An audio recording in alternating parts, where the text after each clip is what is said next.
introduce yourself? Sure. Hi, my name is Harsh Vaidya. I've been into organic foods. I have grown a lot of plantations near to Mumbai. But what I realized was that it's not greenery which is required outside of Mumbai. We need our city to be more greener. I have been doing this as a passion since past 10 years now, and I make sure that in the monsoons at least we plant at least 100 trees in a given season. We try and look at a lot of locations around Mumbai and pockets where there's a lesser green cover, and that's one reason why I have been associated with a lot of gardens departments of BMC, which is our local municipal corporation, and we make sure that wherever there are empty spaces, we try and take proper official permissions and we plant as many trees as possible. Thank you. Okay. The first question is, can you share your earliest memory or experience that sparked your passion for the environment and what has inspired you to become an environmentalist? Absolutely. So, what we hear all around us every time is, a lot of redevelopment work happening, a lot of infrastructure work happening, which is very good. We as a developing country wanting to be developed really soon, we should have proper roads, we should have skyscrapers around, but we should also not forget that a lot of green cover has to be reinstated. We have heard so many cases that thousands of trees are cut for a metro shed, not striking any controversy here, but the fact is nobody has done any work around planting new trees. So that was one moment that I thought that, I have to, if even I can do something around the area where I live, that's the little that I can do towards the environment. And that's when I started planting as many trees. Every Sunday, along with a lot of social organizations, we get together, and all kids from various colleges, we get together and plant as many trees as possible. That's amazing. So what are the biggest challenges you face in your plantation drive and how do you overcome them? Okay, so the biggest challenge is space.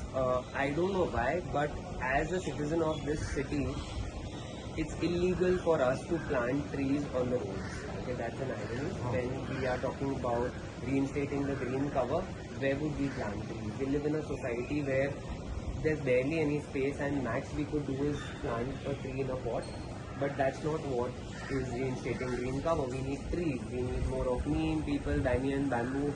A lot of these trees which can give shade, which can change the, we're talking about climate change, but then the only thing that can combat it is these shade giving trees. Now, it's definitely illegal to plant it on the street because the government has a secret plan of development which they won't share, and hence they say that, there are chances that once you planted a tree, I might want to construct something there, hence they won't allow us to. How do we overcome it? We try and make use of as many parks as possible, as many gardens around, and so I live in Juhu, and I have made sure that the gardens department person at the BMC, we work hand in hand with their plan. They are more than happy for us to go to such areas where we can go and plant as many trees as possible. In Juhu, I can proudly say every park that you have in this part of the city, every month we make sure there are at least 100 trees planted, and these are trees and not plants which I am talking about.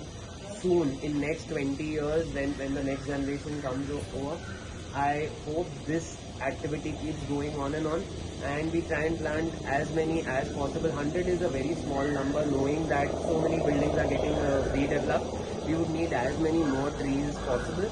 So the only way to overcome the problem that we have is working with the BMC, which is the local authorities, and taking permissions at the right places where we need to plant these trees.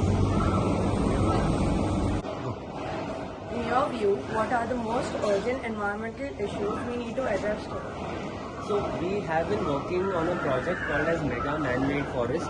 This is a huge 112-acre development coming up at Wada, which is 102 kilometers away from Borivali National Checknaka, to be honest. That is one dream project of mine where we wanted as many Mumbaikars to come forward and plant one tree themselves. Okay, either they get us a sapling or they come there and plant this. 112 acre of man-made forest. We've been talking about big statues coming up in the city, and the next generation should know that this generation has built a big building or a statue.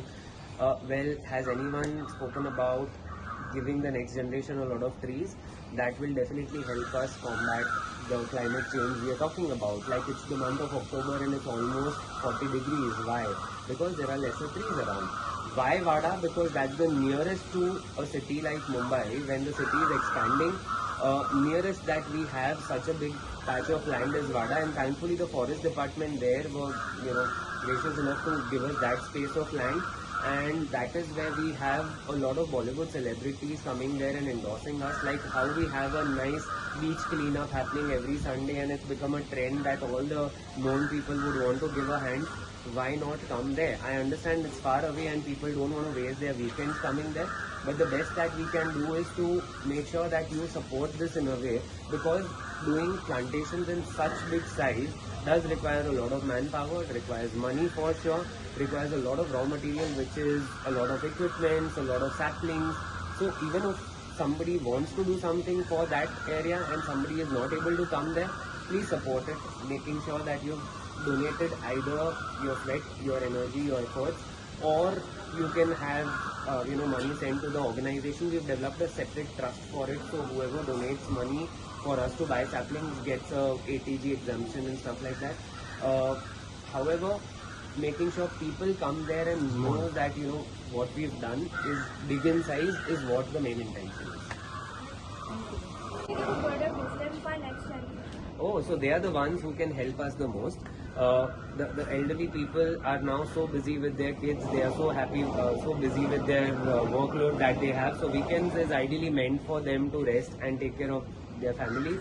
However, the next generation, the college going kids, the school going kids, why is it not made mandatory for them to, like how it is in Singapore and internationally a lot of countries have adopted, that unless you plant a certain number of trees, you won't clear a particular